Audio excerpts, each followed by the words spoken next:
Au milieu du bruit et de l'agitation de nos vies, on peut se poser une question un peu surprenante. Et si la clé pour trouver le calme n'était pas dans le futur, mais dans le passé? C'est ce que nous proposent les Sentiers Anciens, une invitation qu'on va explorer ensemble. On le sent bien, n'est-ce pas? Ce flot continu d'informations, de nouvelles tendances, ces injonctions à toujours faire mieux, à être différent. Chaque jour amène sa nouvelle vague et on a parfois cette sensation d'être un peu emporté par le courant, presque submergé.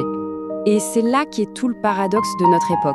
On court sans arrêt, on optimise chaque minute, mais à la fin de la journée, qu'est-ce qui reste? Souvent, ce n'est pas la satisfaction, mais plutôt un grand épuisement, une sorte d'anxiété de fond, avec ce sentiment un peu vertigineux d'avoir beaucoup couru sans vraiment savoir vers où. Et partout, on entend cette petite musique. Sois toi-même, invente tes propres règles, crée ta propre vérité.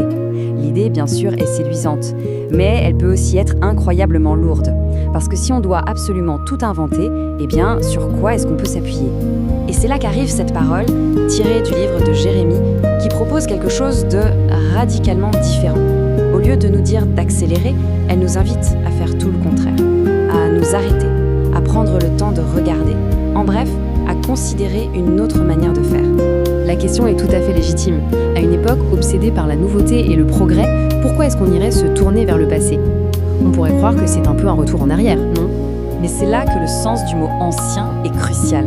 Ici, « ancien », ça ne veut pas dire démodé ou obsolète. Pas du tout. Ça veut dire éprouvé. Quelque chose qui a déjà traversé les crises, les époques, les doutes, et qui a montré sa solidité. C'est un chemin qui a déjà soutenu d'autres avant nous.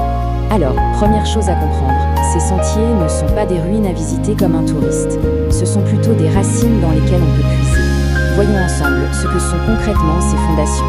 Le contraste est vraiment frappant. D'un côté, on a l'idée moderne de tout devoir inventer, ce qui nous laisse en fait assez vulnérables, un peu comme un arbre sans racines en pleine tempête.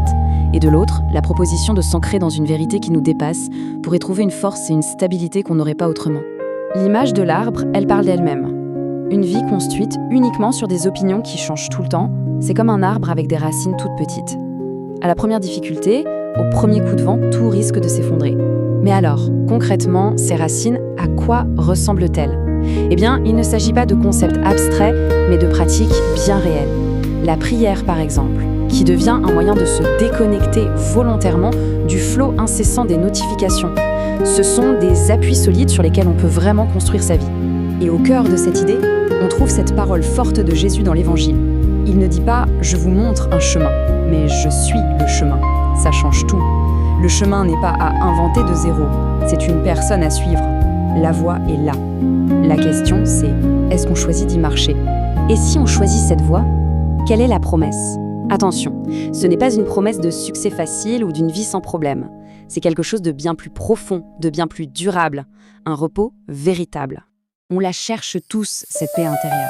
Et souvent, on la cherche dans nos relations, dans une sécurité financière, dans la reconnaissance des autres, ou même en faisant défiler nos écrans à la recherche d'une validation sociale qui, finalement, ne compte jamais vraiment.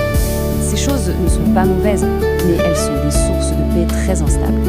Et c'est là toute la différence. La promesse de ce sentier ancien, ce n'est pas une image parfaite sur les réseaux sociaux, ni le succès professionnel. La promesse, elle est intérieure. C'est un repos pour l'âme, une paix profonde qui reste là, même quand tout s'agite autour de nous. D'accord, c'est une belle idée, mais en pratique, on fait comment?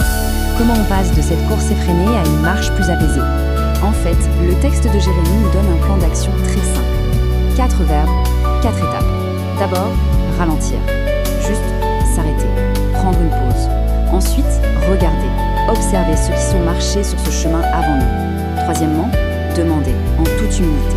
Et enfin, le plus simple et le plus difficile, marcher, faire le premier pas. C'est une démarche, pas un coup de magie. Et ce point est essentiel. Notre culture adore les solutions rapides, les hacks, les résultats immédiats. Mais ce cheminement spirituel, ce n'est pas un sprint, c'est un marathon. C'est un pas après l'autre, jour après jour. Un parcours patient. Et ça nous amène peut-être au changement de perspective le plus radical. L'objectif n'est plus d'être original à tout prix.